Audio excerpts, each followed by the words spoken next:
Bonsoir, je vous invite à vous asseoir. Monsieur le préfet de l'Isère, monsieur le maire de Grenoble, messieurs, mesdames les députés, monsieur le sénateur, madame la vice-présidente du conseil départemental représentant le président, madame la conseillère métropolitaine représentant le président, mesdames et messieurs les vice-présidents de Grenoble-Alpes Métropole, mesdames et messieurs les élus, mesdames et messieurs les présidents d'associations, mesdames et messieurs les présidents des associations consistoriales Rachi et Barrio Jaay, messieurs les rabbins, chers amis. Voilà 10 ans, en mars 2012, 3 militaires français étaient assassinés à Montauban. Le 19 mars, le même terroriste assassinait dans la cour de l'école juive de Toulouse un instituteur et 3 enfants, âgés de 3, 6 et 8 ans. Nous sommes réunis ce soir pour honorer la mémoire de ces 7 victimes. J'appelle les éclaireurs israélites de Grenoble pour procéder à l'allumage de 7 bougies à la mémoire de ces 7 victimes. La première bougie est allumée à la mémoire de Imad Ibn Ziaten, militaire français. La deuxième bougie est allumée à la mémoire de Abel Chenouf, également militaire français. La troisième bougie est allumée à la mémoire de Mohamed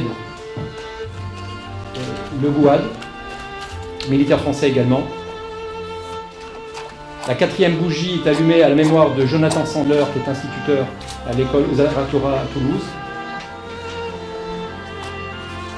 La cinquième bougie est allumée à la mémoire du petit Gabriel Sandler, 3 ans. La sixième bougie est allumée à la mémoire d'Arié Sandler, 6 ans. Et la septième et dernière bougie est allumée à la mémoire de Myriam Monsonego, 8 ans. J'invite à présent les enfants de l'école juive de Grenoble, accompagnés par leur directrice, Madame Layani, à venir lire un texte qu'ils ont préparé. Monsieur le préfet, monsieur le maire, chers élus, chers rabbins, chers amis, monsieur le président du CRIF, il y a 10 ans, Mohamed Merah assassinait lâchement 3 militaires. Imad Ibn Ziaten, Amel Chenouf et Mohamed Legouaz. Un papa, Jonathan Sandler, ainsi que 3 enfants, Gabriel, 6 ans, Arié, 3 ans et Myriam, 8 ans. Nous nous associons à la peine et à la douleur ressentie par le peuple. Cette douleur ne pourra jamais s'effacer, car la Torah nous enseigne que chaque être est unique et indispensable. Chacun de nous, juifs, non-juifs, possède en lui une âme, étincelle divine, une infime partie de Dieu qui nous rend aimés de lui et nous oblige à le représenter ici-bas. Si notre âme, si belle, si élevée, est descendue sur terre, c'est pour élever ce monde à des hauteurs encore plus grandes, en illuminant notre entourage par nos actions de bonté, en défendant la valeur de la vie qui est ni négociable, ni discutable. Les armes essentielles qui ont de tout temps assuré notre protection et notre pérennité au fil des siècles sont l'amour du prochain, l'unité et notre attachement aux valeurs de base qui sont la tolérance, la communication et le désir de construire tous ensemble un monde où chacun a sa place avec dignité et respect et basé sur les 10 commandements et les 7 lois noachides. Dans notre cœur, point de place pour la haine, seulement le sourire et se souvenir toujours que la vie est belle, qu'elle vaut la peine d'être vécue et que qui veut vivre est condamné à l'espoir. Nous, les enfants de l'école juive, voulons vivre, nous voulons aimer, nous voulons espérer et grandir dans un monde de bonté. Joignez-vous à nous en devenant des ambassadeurs du bien. À présent, donc, Shalom Dov va chanter un chant qui s'appelle Opertik avec Alter Goldstein, le professeur également à l'école juive de Grenoble. Cette mélodie représente, c'est une mélodie en yiddish, elle représente un maître entouré de ses élèves qui accentue encore davantage l'importance de l'éducation, car l'innocence d'un enfant et sa candeur emporteront toujours. Eufen Pripetschik brennt a Feuer und im Stub ist heiß und der Rebbe lernt kleine Kinder lach dem Aleph Beis und der Rebbe lernt kleine Kinder lach dem Aleph Beis. Sagt je Kinderlach, gedenkt je Teiere, was ihr lernt da. Sagt je noch einmal und Tage noch einmal, kommet alle vor. Sagt je noch einmal und Tage noch einmal, kommet alle vor. Lernt Kinder, hat nicht meure, jeder und heim ist schwer. Glücklich der, was hat gelernt, teure, sie darf ein Mensch noch mehr. Glücklich der, was hat gelernt, teure, sie darf ein Mensch noch mehr. Discours de M. Hervé Gerby, président du CRIF Grenoble-Dauphiné.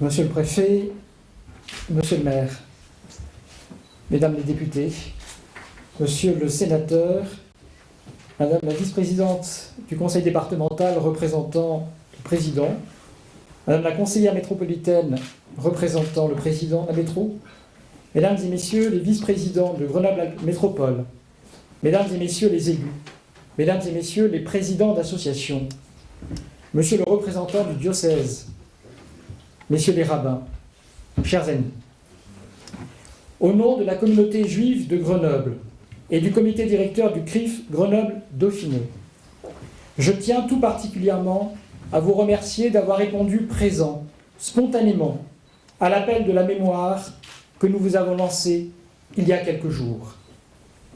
Quelques jours seulement, qui ont suffi à nous décider à ne pas passer sous silence, ici, à Grenoble, le souvenir encore présent des attentats de Toulouse et de Montauban, et alors qu'aujourd'hui, le président de la République française et le président israélien sont ensemble, côte à côte, à Toulouse, pour nous rappeler que savoir, c'est se souvenir.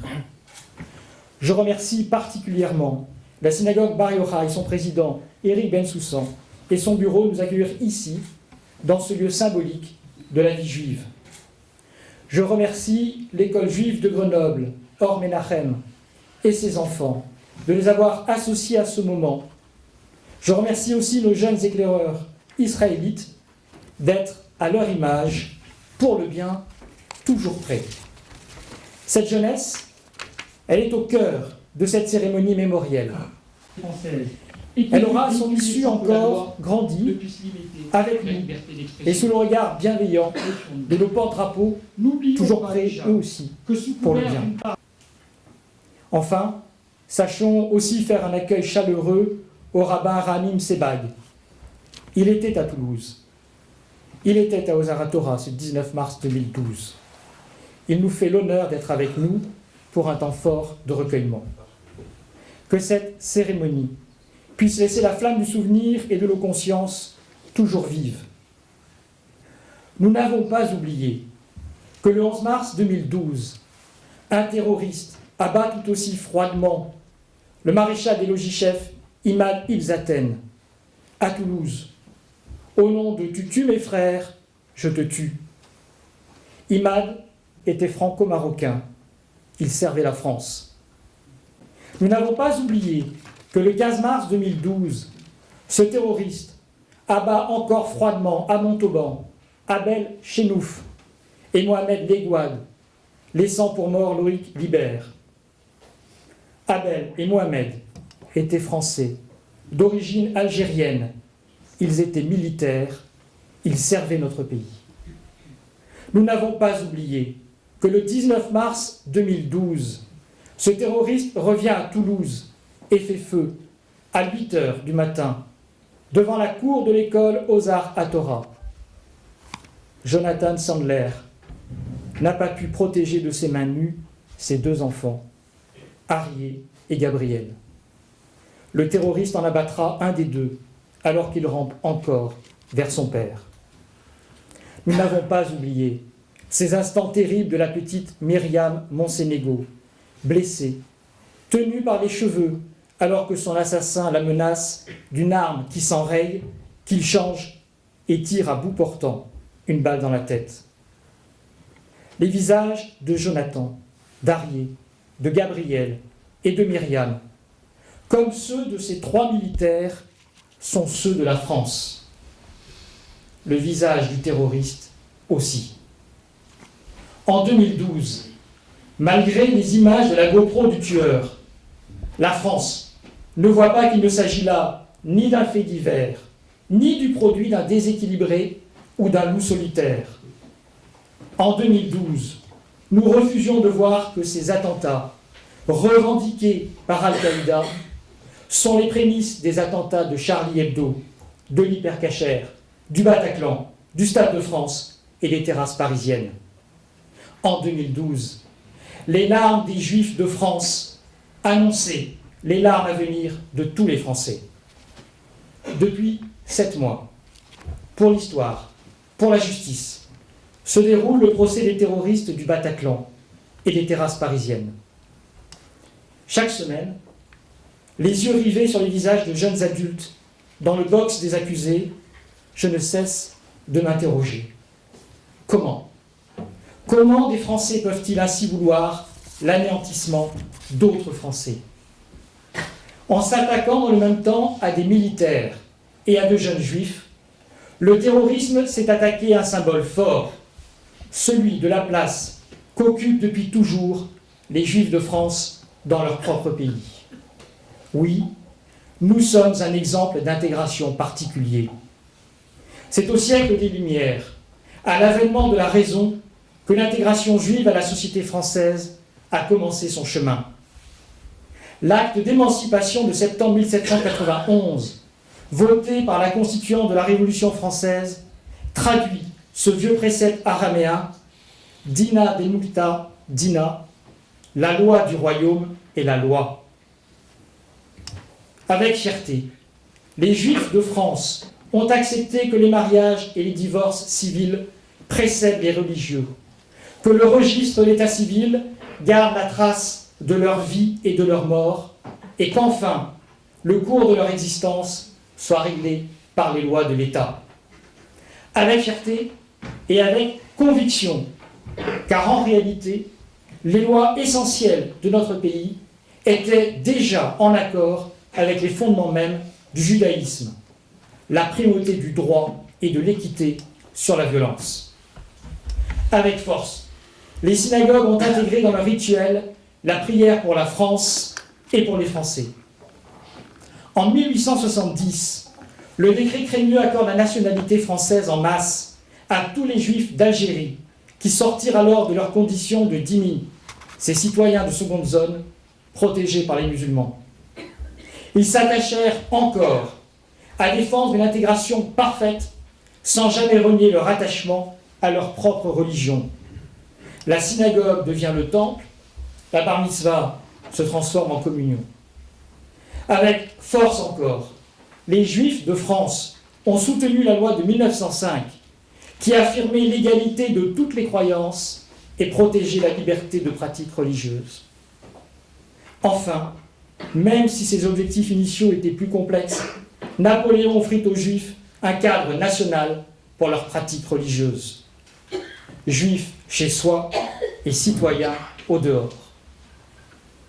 Mais paradoxalement, ou conséquemment, cette intégration dans toutes les couches de la société s'accompagnait aussi d'un antisémitisme nouveau, dreyfusard, c'est-à-dire de cet antisémitisme qui écrit, à l'instar de Drummond, la France juive, puis les Juifs contre la France.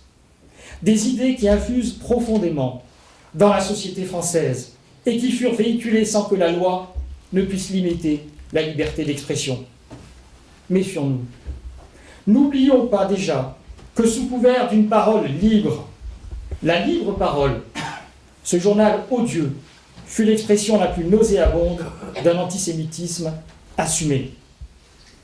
Mais qui déjà? Mais qui déjà? Il fallut une guerre en Europe et un dictateur pour que la France franchisse le pas de l'antisémitisme assumé à l'antisémitisme d'État. La République mise à terre, la France de Pétain a fiché, exclu, spolié, interné, déporté des Français juifs contraints au port de l'Étoile jaune. En Algérie, déjà meurtrie par le pogrom de Constantine, l'abolition du décret Crémieux transforme les Juifs français en des indigènes aux yeux de leurs propres amis, de leurs voisins et des autorités. Un pan sans doute de notre histoire mémorielle qu'il faut comprendre. La République redonna aux Juifs de France leur fierté d'être français. Notre sort, notre émancipation, notre liberté sont consubstantielles de la République. Méfions-nous. Méfions-nous des relents nationalistes qui ont toujours été le terreau d'un antisémitisme rampant. Oui, notre exemple d'intégration, notre volonté farouche d'être une communauté dans une république une et indivisible, explique que dans ces jours du 11 au 19 mars 2012, le terrorisme a frappé tout à la fois des militaires français et des enfants juifs. En mars 2012, nous n'avons pas voulu voir que ceux qui menacent les Juifs menacent en réalité la France tout entière. Il n'est pas anodin que l'attentat de Charlie Hebdo précède de peu celui de l'Hypercacher. Il n'est pas anodin encore que les attentats de novembre 2015 aient visé la jeunesse de France.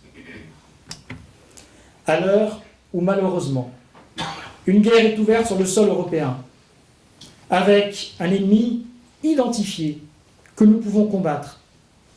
À cette heure présente de compassion avec l'Ukraine, nous livrons depuis 2012 une guerre qui ne dit pas son nom, celle contre l'islam radical. N'ayons pas peur de nommer les choses. Nous devons affirmer haut et fort que le projet islamiste radical est un projet totalitaire. Il veut imposer un modèle de société à l'opposé des valeurs et du projet républicain. Salah Abdeslam déclarait il y a quelques semaines au fond de son box que les attentats de novembre 2015 étaient le fruit d'un djihad défensif.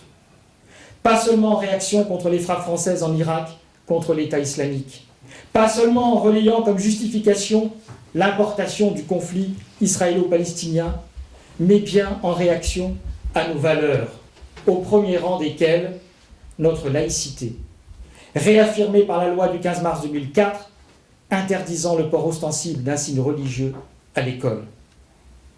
Ne fermons pas les oreilles sur le message que ce terroriste a délivré à ses juges et aux familles des victimes.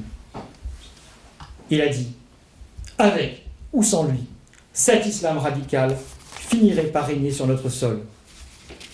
Dans toute guerre, et celle contre le terrorisme islamiste n'y échappe pas, il y a ces lâches et il y a ces aveugles.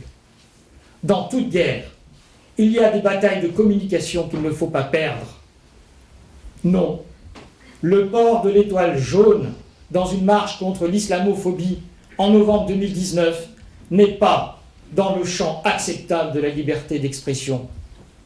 Non, en 2022, l'œuvre de Gouin qui affuble une musulmane de l'étoile jaune et compare le sort des musulmans aujourd'hui à celui des juifs de 1940 ne relève pas de la liberté d'expression. Elle ne relève pas de la liberté artistique. Cette volonté de mettre en parallèle, à 80 ans d'écart, le sort de deux communautés relève, si ce n'est de l'ignorance historique, sans doute plus de la manipulation idéologique.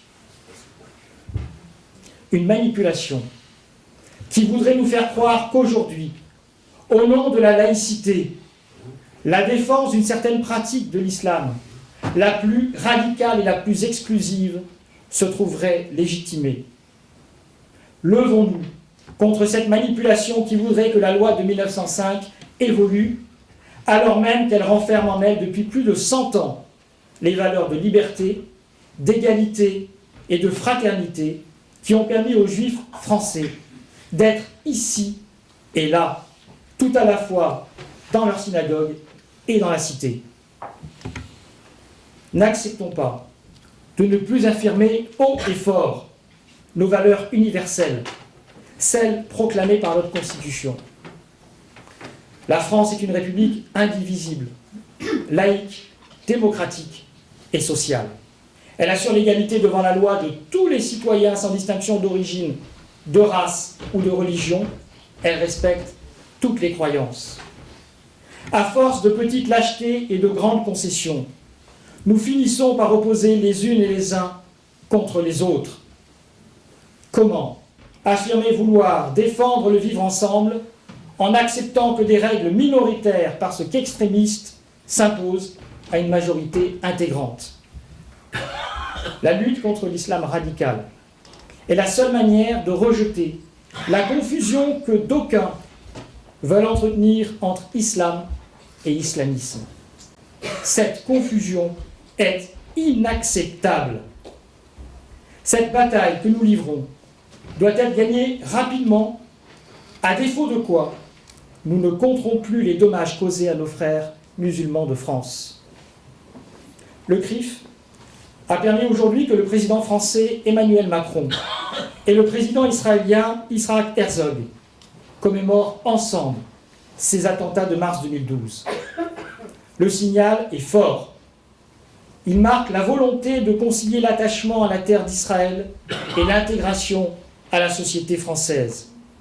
Il marque le refus d'importer sur notre sol des conflits extérieurs. Il marque la volonté de poursuivre une amitié ancienne entre deux pays démocratiques qui savent que la paix exige détermination et connaissance réciproque. Mesdames et messieurs les élus, vous êtes nombreux et nous vous remercions. Je sais, nous savons tous la lourdeur et la difficulté de votre tâche quotidienne. Mais comme pour chacun d'entre nous, votre mandat, un jour, prendra fin. Le plus tard possible, diront certains. Que restera-t-il? Avec toutes les urgences climatiques, sociales, économiques que nous connaissons, n'oublions pas l'urgence sociétale. N'oublions pas l'urgence à construire une société plus fraternelle.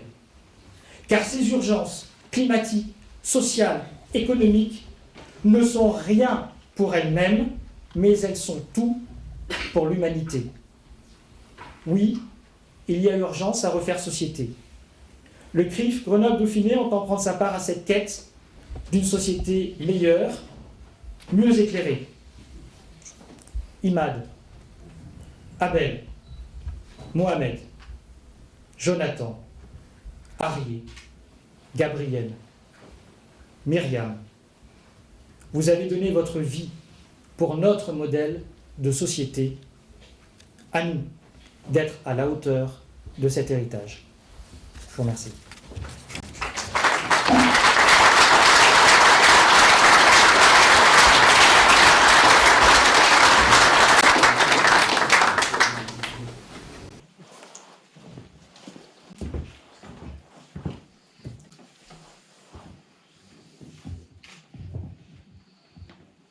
À présent, donc la prière pour les morts, El Malé Chachamim, par le rabbin Chachamim Sabat.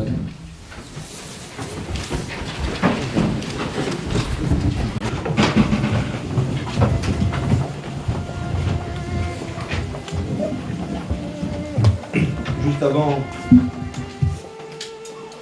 de prononcer cette prière, je remercie de m'avoir désigné pour lire cette prière. El Malé Rachamim, Dieu plein de miséricorde. Car même s'il y a des choses qui disparaissent, il y a des mémoires qui, elles, ne disparaissent pas. Et même si le corps n'est plus là, même si le corps de la petite Myriami, qui aujourd'hui normalement aurait dû avoir 18 ans, puisqu'elle avait son lit à côté de ma fille, elle passait toutes les semaines, quelques jours chez nous. Arié et Gabriel, que je ramenais tous les soirs de l'école. Mon collègue de travail, Jonathan. Et les 3 militaires que j'ai vus en premier au détour d'une petite annonce d'un fait divers dans un journal. Et j'ai alors interpellé ma femme en lui disant « Mais c'est bizarre, c'est juste dans un fait divers, alors que c'est quelqu'un qui tue pas pour rien, qui tue pour une certaine cause.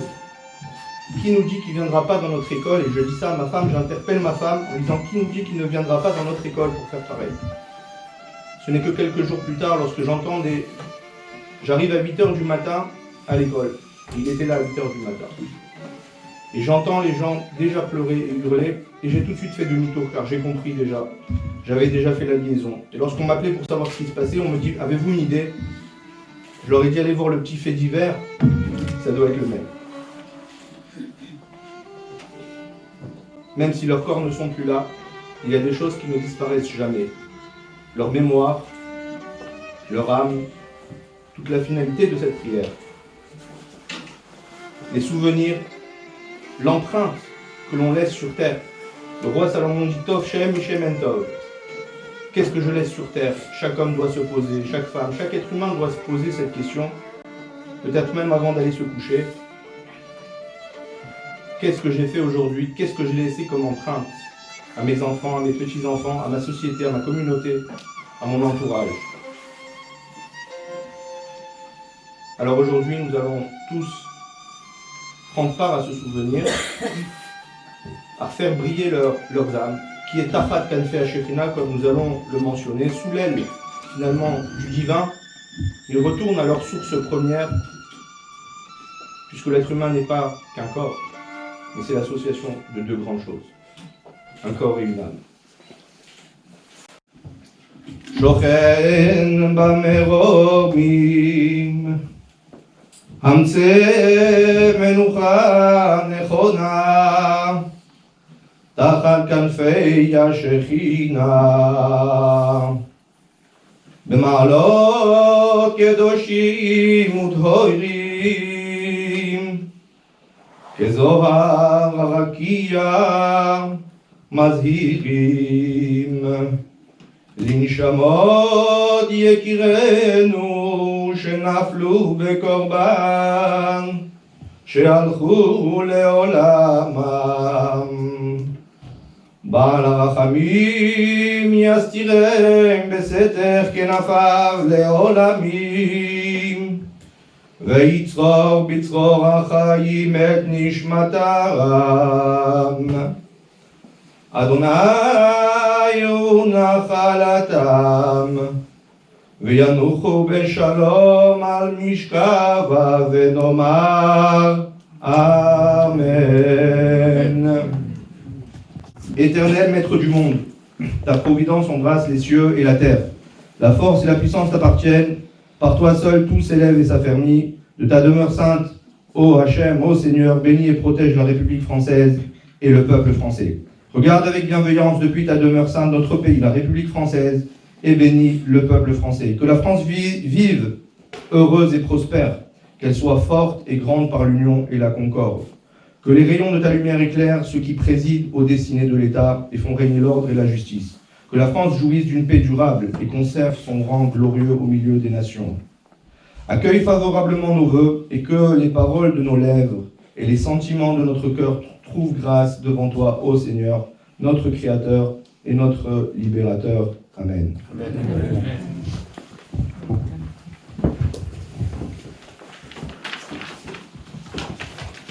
Nous allons observer une minute de silence.